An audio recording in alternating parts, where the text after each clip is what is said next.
sur la télévision Futur Média. Bonsoir à toutes et à tous. Bienvenue à cette principale édition. Les titres, c'est dans un instant. Le monde du théâtre, particulièrement la troupe d'Ara Kocc endeuillée avec le rappel à Dieu de Moustapha Diop, monument du 4e art. Il s'est éteint ce dimanche. Moustapha Diop, auteur, acteur et interprète de nombreux rôles dont le plus célèbre, un DG peut en cacher un autre. À Pikine, fameux quartier de Saint-Louis, l'insalubrité est devenue un problème de santé publique. Les eaux stagnantes de l'hivernage dernier sont encore présentes dans les rues alors que la saison des pluies approche. Une situation inadmissible pour les populations qui disent leur ras-le-bol dans cette édition. Hors de chez nous, au Gabon, le général Brice Clotaire Oligui Nguema, vainqueur de la présidentielle, avec plus de 90% des voix, Brice Nguema salue la mobilisation des électeurs et promet d'être le président de tous les Gabonais. CAN U20, ça y est, c'est officiel. Le Sénégal connaît ses adversaires après le tirage au sort effectué ce dimanche. Il s'agit de la Centrafrique, de la RDC et du Ghana. La CAN U20, je rappelle, aura lieu en Égypte du 27 avril au 18 mai. Voilà pour les titres. Le développement, c'est tout de suite.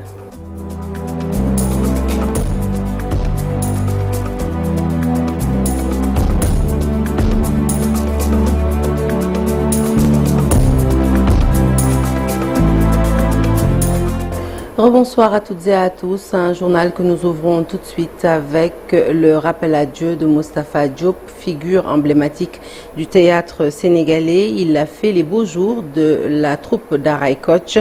Il a aussi interprété plusieurs rôles dont le plus célèbre a été celui qu'il a joué dans la pièce Un DG peut en cacher un autre dans les années 80. Le groupe Futur Média présente ses condoléances à sa famille, particulièrement à son fils Mohamedou Bachir Diop, informaticien du groupe Futur Média, ainsi qu'au monde de la culture. Moustapha Diop sera inhumé ce lundi 14 avril au cimetière de Yoff. Sa levée du corps est prévue à la mosquée Santhiaba de la Médina, paix à son âme. La brigade de recherche de FEDERB a convoqué Bougane Gueye Dany, cité dans une affaire de recel de véhicules selon des sources de Seneweb. Le président de Gumsebop ne s'est pas encore présenté devant les enquêteurs. Il serait à l'étranger. Il ressort de la plainte que le fils d'un défunt milliardaire avait remis son véhicule à son ami pour aller en vacances. Ce dernier aurait profité de la situation pour vendre le véhicule en question à Bougane Gueye Dany. Après son retour au Sénégal, le propriétaire de la voiture a porté plainte au niveau de cette unité d'élite de la compagnie de gendarmerie de Dakar pour récupérer son bien. Les enquêteurs ont tenté de remettre au président directeur général du groupe des médias sa convocation, mais en vain. Un de ses proches a confié aux gendarmes que Bougane Gueye Dany va se présenter à la section de recherche de Dakar après son retour au Sénégal. Lutte contre les inondations. Le ministre de l'Hydraulique déploie ses équipes dans la vallée du fleuve Sénégal après la mise en œuvre des systèmes de contrôle des débits et des niveaux des eaux du fleuve Sénégal. Des missions sont actuellement sur le terrain pour évaluer l'opérationnalité des équipements électroniques installés au sein de la vallée du fleuve. Le point, c'est avec Ali Bandalian. Toutes les ressources disponibles pour parer à toute éventualité. Telle semble être la ligne dictée par les autorités gouvernementales. À quelques mois de l'hivernage, le ministère de l'Hydraulique mobilise déjà ses différentes directions pour des dispositions anticipatives aux inondations. Quelques mois après la mise en œuvre du système de contrôle des niveaux d'eau du fleuve Sénégal, des techniciens de la direction de la gestion des ressources en eau sont déployés dans la vallée du fleuve pour évaluer l'opérationnalité des appareils installés sur tout le long du fleuve Sénégal. Le ministre de l'Hydraulique et de l'Assainissement, cette année, a voulu vraiment être dans l'anticipation afin de minimiser les risques donc, liés aux formes externes de l'écoulement, les risques hydrologiques, c'est-à-dire les pluies et les étages, et particulièrement les inondations. Nous sommes ici sur le terrain. Depuis hier, nous avons entamé une mission qui va durer 10 jours et qui va faire l'ensemble des réseaux d'observation hydrologique du bassin du fleuve Sénégal. Hier, nous avons fait Saint-Louis, nous avons fait le barrage de Diamant, nous avons fait Chatol, nous avons fait Dagana, nous avons fait Podor et au niveau de Guédé-Chantier, en également passant par Gouy et Salé. Aujourd'hui, nous sommes à Matam et l'objectif de la mission, c'est effectivement de faire un diagnostic faire un état, la situation donc de la fonctionnalité des réseaux d'observation que nous avons installés le long donc des bassins de fleuve. Ce qui nous permet d'avoir une bonne idée sur la mise à jour de ces appareils qui nous permettent effectivement d'avoir la bonne donnée et en temps réel du niveau des cours d'eau qui nous permettent d'être dans l'anticipation avec le système d'alerte précoce et ça nous permet de faire des traitements et mettre à la disposition de l'autorité la bonne information pour des prises de décision qui vont nous permettre cette année-ci d'être vraiment à l'aise par rapport à la gestion des crues qui sont donc inévitables durant les années à venir et particulièrement l'année hydrologique 2024-2025. Effectivement, cette année, nous n'avons pas encore aujourd'hui reçu ce qu'on appelle les prévisions saisonnières qui sont souvent faites par le centre Agrimet. Donc actuellement c'est prévu dans une semaine, ça va se tenir à Bamako. Mais le ministère de l'Hydraulique a voulu être, comme je l'ai dit tout à l'heure, dans l'anticipation. Contrairement à l'année dernière, quand les nouvelles autorités se sont retrouvées surprises par le débordement du fleuve Sénégal avec toutes ces localités envahies dans le Dandemayo, cette fois, le ministère de l'Hydraulique compte tout mettre en œuvre pour anticiper à toute catastrophe naturelle dans cette partie de la vallée du fleuve Sénégal. Et nous restons dans le nord, je vous l'annonçais dans les titres à Pikine, ce fameux quartier de Saint-Louis, l'insalubrité est devenu un problème de santé publique. Les eaux stagnantes de l'hivernage dernier sont encore présentes dans les artères de ce quartier alors que la saison des pluies approche à grands pas. Une situation inadmissible pour les populations qui disent leur ras-le-bol dans ce reportage. Il est signé Ousseynou Diop et Habib Sek. Pikine souffre à cause des eaux usées qui stagnent dans les rues et ruelles toute l'année. Très remontées, les populations étaient dans les rues pour dénoncer cette situation. Amadou Fall habite à Pikine, Anguetal. Nous ne sommes pas là pour casser ni pour faire du n'importe quoi, mais nous sommes venus déplorer cette situation-là. Les autorités n'ont qu'à prendre cette situation-là en main. Aujourd'hui, les jeunes et femmes du quartier ne peuvent plus circuler librement. Selon Astousek, les maladies sont également très fréquentes dans ce quartier où vivent plus de 80 000 âmes. On ne peut plus circuler librement dans le quartier. Il y a beaucoup de maladies. Les enfants sont fatigués. Nous voulons de l'aide. Les populations de Pikine-Anguetal demandent de l'aide à l'État du Sénégal. Elles ont aussi lancé un message aux nouvelles autorités qui avaient pourtant promis de régler cela depuis plus de 9 mois. Nous sommes des citoyens, nous sommes des Saint-Louisiens, nous sommes des Pikinois et nous réclamons notre Pikinité. Pikine ne doit pas être laissé en rade. Pikine doit... Attendez, Pikine, les problèmes de Pikine doivent être pris en charge comme les problèmes des autres quartiers. C'est toute la population de Pikine-Anguetal qui déplore cette situation-là. Je vous remercie. À Pikine, la situation va de mal en pis. Aujourd'hui, les populations ne peuvent plus supporter l'odeur nauséabonde qui perturbe la vie des habitants du quartier. À Sédhiou, lutte contre la mortalité maternelle et infantile. L'ONG Soltis vient d'équiper 15 centres de santé, des lits, mais aussi des aspirateurs pour la réanimation des nouveau-nés. Les détails, c'est avec Bakary Conté. Image Khalid Diamé. Les mortalités maternelles et néonatales sont fréquentes dans les structures sanitaires de la région de Sédhiou. Pour lutter contre ce fléau, l'ONG Soltis a remis un important lot de matériel à 15 postes de santé de la région. Cet appui aujourd'hui qu'on a amené pour la direction régionale de santé de Sédhiou, pour un coût de plus de 35 millions, essentiellement composé de lits, de tables d'accouchement, d'aspirateurs, de coins de nouveau-nés, vise à contribuer à lutter contre la mortalité maternelle et néonatale. Donc nous pensons qu'à travers cet appui à la direction régionale de Sédhiou, contribuer à atteindre les objectifs ensemble pour qu'on puisse renforcer tout le dispositif au niveau des 15 structures de santé de la zone d'intervention du projet SANSAS. Docteur Amadou Yeri Kamara, directeur régional de la santé, magnifie ce geste. Effectivement, parce que comme vous le savez, les structures sanitaires sont des structures qui donnent un service continu et le matériel même, s'il est mis à disposition, il est soumis à l'usure et nos femmes ont le droit d'avoir le matériel le plus en pointe et qui puisse donner le meilleur service. Et cela est valable pour les enfants. Et nous savons que la réanimation des nouveau-nés est un instant et est un moment crucial pour sauver les enfants. Et le fait de donner des coins des nouveau-nés, donner des aspirateurs, donner du matériel, des instruments, contribuera à la qualité des services. L'ONG Soltis multiplie les actions dans la lutte contre les mortalités maternelles et néonatales dans la région de Sédhiou. Allez, nous quittons Sédhiou, destination Ndar Kounta, c'est dans l'arrondissement de Meouane. Sur place, le bitumage de la route Ngaye Mékhé Ndar Kounta, vieille doléance encore agitée par les populations de ce village religieux fondé par Mam Bounama Kounta. Par ailleurs, la communauté Al-Kountiou a organisé une journée de prière au cours de laquelle un message fort a été lancé pour un plus grand respect à nos guides religieux. Les dérives constatées sur les réseaux sociaux ont été également condamnées. Reportage Cheikh Anta Diop et Seyla Tire. Toute la communauté Al-Kountiou qui s'est réunie ici à Ndankanar Kounta pour une journée de prière. Ils sont venus de Gouyet, Ndernar, Saint-Tchoubona et de Ndiassane. Le marabout porte-parole de la famille Al-Kountiou a délivré un message à l'endroit des Sénégalais. Nous invitons les Sénégalais à la retenue et au respect vis-à-vis des guides religieux.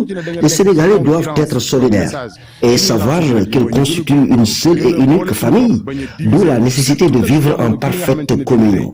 Nous condamnons aussi les dérives via les réseaux sociaux.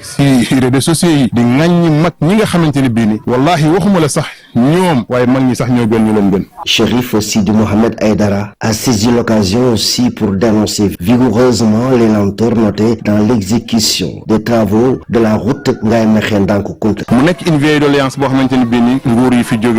président de la République Macky Sall ay solution mi ngi ci doon am. L'ancien régime avait déjà démarré des travaux. Il faut que les nouvelles autorités les finissent parce que l'État est une continuité. Ça ne doit pas être difficile parce que c'est une piste de 7 km seulement. Ci distance boo xamante ne 7 km rek la. Kon encore une fois ñu lancé waat appel du talalat loxo l'État du Sénégal. Cette contrée du Cayor fait face à d'énormes difficultés avec cette route qui pose un sérieux problème de mobilité, surtout du côté des femmes enceintes. Publicité mensongère, cyberpharmacriminalité et trafic de médicaments. Au total, 30 arrestations effectuées en moins de 3 mois. L'Agence sénégalaise de la réglementation pharmaceutique mène aux côtés des forces de défense et de sécurité des opérations pour mettre hors d'état de nuire les malfaiteurs. Nous écoutons tout de suite le docteur Alioune Ibnou Aboutalib Diouf, directeur général de l'ARP. Il nous en dit plus au micro d'Ibrahim Akane et Modou Diop. C'est une agence de maturité 3 selon l'OMS et elle est la première agence francophone à obtenir ce niveau en Afrique et la seule d'ailleurs. Et elle est 8e en Afrique. Qu'est-ce que cela veut dire? Cela veut dire que dans ces 9 domaines de compétences, dont l'inspection pharmaceutique, elle va exceller et montrer qu'elle est apte à dérouler ses fonctions. Les publicités mensongères, la cyberpharmacriminalité ainsi que les trafics de médicaments sont réprimés par nos lois et règlements. Et l'ARP joue avec un rôle avec les forces de défense et de sécurité dans cette répression qui nous a permis de mener une trentaine d'arrestations en moins de 3 mois. Et donc, toutes les catégories qui sont concernées par ces violations seront poursuivies sans relâche aux côtés des forces de sécurité que je remercie au passage, ce qui permettra de sécuriser le consommateur sénégalais face à la consommation de produits médicamenteux. Allez, parlons éducation à présent avec l'université du Sine Saloum, l'université El Hadj Ibrahim Niass, qui se positionne pour dérouler un programme, un module lié à la digitalisation des coopératives agricoles communautaires. L'Académie espère ainsi une atteinte beaucoup plus rapide, mais aussi meilleure des objectifs en matière de souveraineté alimentaire. Le reportage est signé Ousmane Dem. Le régime en place a fait de la souveraineté alimentaire l'une de ses priorités. La mise en place des coopératives agricoles communautaires en est une parfaite illustration. Pour une meilleure atteinte des objectifs, l'université Sine Saloum El Hadj Ibrahim Niass estime qu'elle a un rôle à y jouer. Et c'est pourquoi nous nous positionnons et nous invitons aussi bien les autorités que tous les partenaires techniques et sociaux à croire que le CROUS El Hadj Ibrahim Niass et le CROUS par excellence et l'université dans son ensemble, le lieu où ces coopératives agricoles communautaires devront se développer et contribuer au développement à la lutte contre tout ce qui est déficit alimentaire et promouvoir l'autosuffisance alimentaire, la souveraineté alimentaire du Sénégal. De par sa position géographique, cette université dispose de nombreux atouts pour mener à bien ce projet. Parce que nous avons la chance qui est plus que triple. D'abord de nous positionner au centre du Sénégal, où il y a le bassin arachidien, où nous avons des terres fertiles, nous avons le soleil et par endroits l'eau. Mais nous avons également une ressource humaine de qualité, des bras et beaucoup d'énergie. Dans un monde en perpétuelle évolution, l'université Sine Saloum El Hadji Ibrahima Niass s'adapte avec l'élaboration d'un plan stratégique de développement. Et c'est dans cet ordre d'idée que nous avons pensé, comme je le dis partout, à mettre en place des fermes intégrées et de développer davantage la coopération et le partenariat et s'adosser sur ces axes pour pouvoir générer beaucoup plus de ressources, mais également optimiser tout ce que nous sommes en train de faire. À terme, l'université Sine Saloum El Hadji Ibrahima Niass souhaite devenir le grenier de toutes les universités du Sénégal. En prélude au Gamou de l'imam Fansou Bodian de Bignona, une journée scientifique a été organisée ce dimanche à l'université Cheikh Anta Diop de Dakar par le Daïra Khairatou de l'imam. L'islam et la paix, foi, tolérance et vivre ensemble, c'est le thème retenu pour cet événement. La paix étant un facteur essentiel pour le vivre ensemble, eh bien, des prières ont été formulées pour une paix durable en Casamance, mais aussi à Gaza et partout dans le monde. Je vous propose d'écouter tout de suite Ousmane Bodian, membre de la cellule communication. Il s'exprime au micro de Al-Hassan Ba. Un ensemble d'activités souvent vers le Gamou qui constitue le volet scientifique en réalité. Le Gamou n'est que l'aboutissement d'un ensemble d'activités que les talibés mettent en place, un calendrier annuel. Et cette fois-ci, c'est Dakar qui accueille avec la conférence. Ziguinchor avait accueilli, d'autres localités l'ont fait. La Mauritanie vient de faire également ses activités. Mais le volet scientifique concrètement vers le Gamou, c'est ce que nous sommes en train de dérouler également. Ça ouvre la voie vers le Gamou de Bignona. C'est justement bien choisi et surtout, encore une fois, c'est un clin d'œil à la communauté scientifique d'ensemble que l'on puisse, dans l'élaboration, dans la conceptualisation, revenir vers ce qui est les fondamentaux justement de la foi musulmane. Le contexte est un contexte particulier, vous l'avez évoqué. Nous souffrons en même temps que nos parents qui sont à Gaza. Nous souffrons en même temps que nos parents qui sont au niveau du sud Liban. Partout où nous sommes, les musulmans sont souvent assez stigmatisés. Et l'islam parfois est vu et de manière tout à fait exagérée comme une religion suffisamment violente. Ceci doit être déconstruit et aujourd'hui l'UCAD est un lieu important, je veux dire, pour déconstruire ces représentations. Et une fois justement que l'on arrive à déconstruire ces représentations, les gens pourront voir justement que le fondamental de l'islam c'est la foi mais justement l'amour du prochain. L'association des retraités de l'administration pénitentiaire du Sénégal a organisé la 4e édition de la journée de prière pour leurs défunts collègues, une cérémonie de récital de Coran à la grande mosquée de la cité Konachap de Liberté 6 pour les musulmans et une messe de requiem à l'église de Grand-Yoff pour les chrétiens. Cette journée a été également célébrée sur toute l'étendue du territoire avec les cellules régionales et départementales. Par ce geste, l'ARAPS veut inciter les autres corporations à suivre ce modèle de solidarité et rappeler aux familles éplorées bien que les souvenirs des défunts sont encore vivaces dans les mémoires. Écoutons tout de suite Amadou Sow, il est le président de l'association, mais aussi Khalifa Babakar Diouf, chargé de communication. Ils s'expriment respectivement au micro de Mambiram Diouf. En fait, de célébrer vraiment une journée de prière au bénéfice de nos devanciers, des défunts, de nos collègues qui ont quitté ce monde si bas, qui ont été rappelés à Dieu. Et maintenant, nous avons pensé quand même, dans le cadre de cette solidarité, vraiment de penser à organiser cette journée de prière pour quand même que Dieu quand même les accueille dans le paradis. C'est une solidarité, parce que notre association a pour but vraiment de nouer des relations de solidarité, de bien-être, d'assistance. Donc ils nous ont quittés et il faudrait que les gens pensent que ces gens-là, leurs familles, sachent que nous ne les avons pas oubliés et que Dieu également sache que nous ne les avons pas oubliés. Ça n'a jamais été initié par aucune corporation. Nous avons pensé à ça.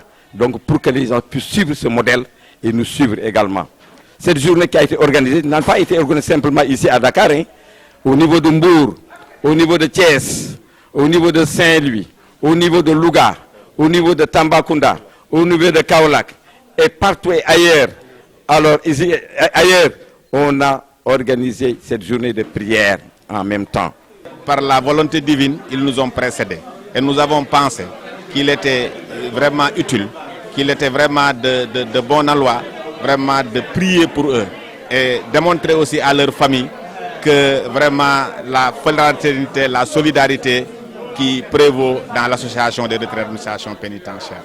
Le Sénégal se mobilise pour la cause palestinienne. Une grande manifestation de soutien au peuple palestinien s'est tenue ce matin à Dakar. Acteurs politiques, acteurs de la société civile, citoyens du Sénégal, mais aussi des pays partenaires dénoncent avec la plus grande fermeté le génocide en cours à Gaza, perpétré par les forces israéliennes.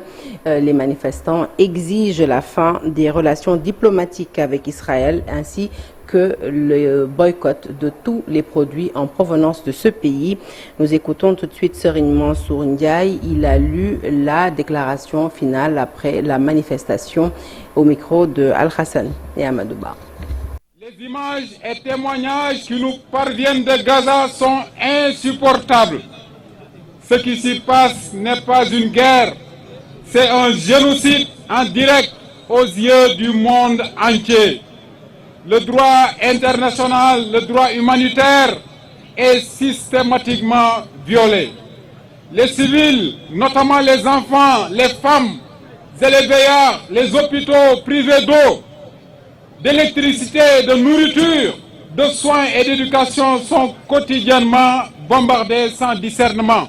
Et vous venez de l'entendre, le dernier hôpital a été rasé ce matin. Des bombardements d'une extrême violence s'abattent tous les jours sur les populations civiles. Tout ceci est la et d'en expulser.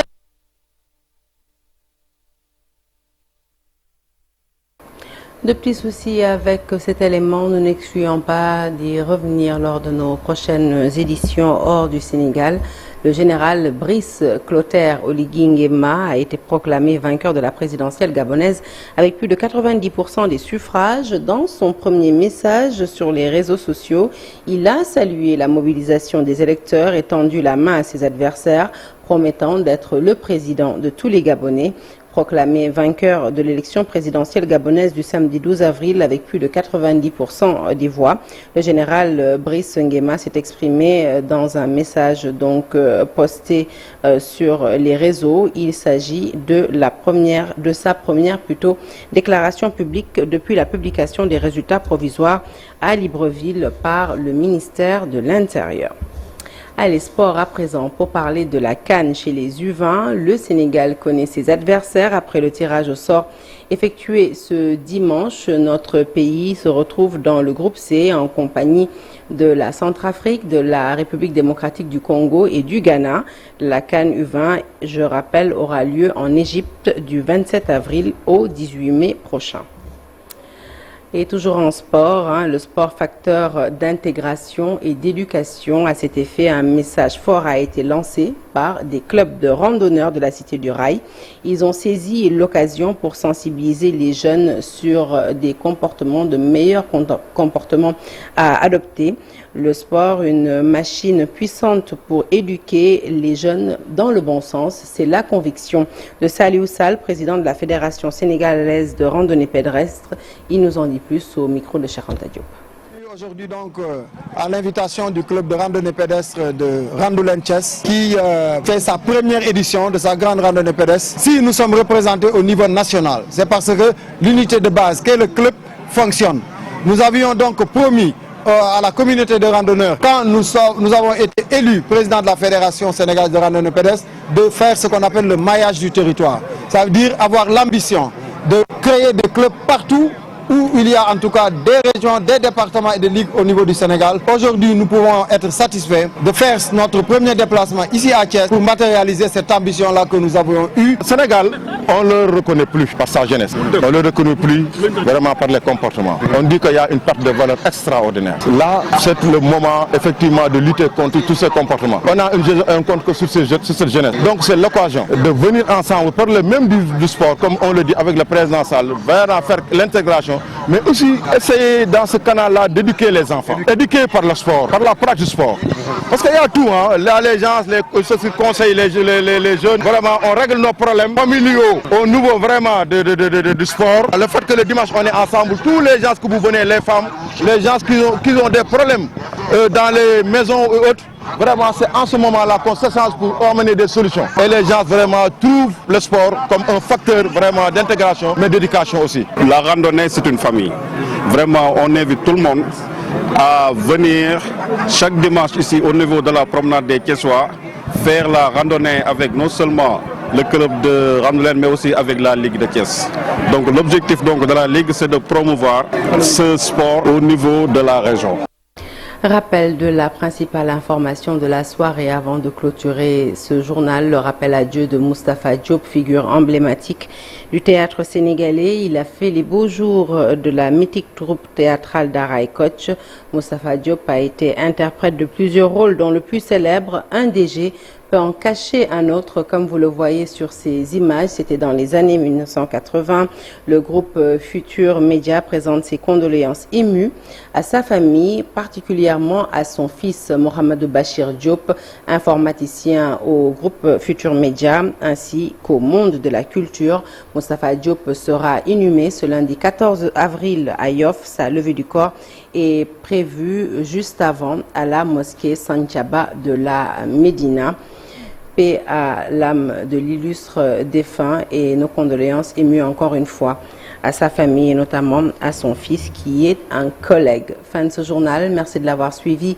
L'actualité se poursuit sur toutes nos plateformes digitales. Excellente suite de programmes en notre compagnie et bon début de semaine à toutes et à tous.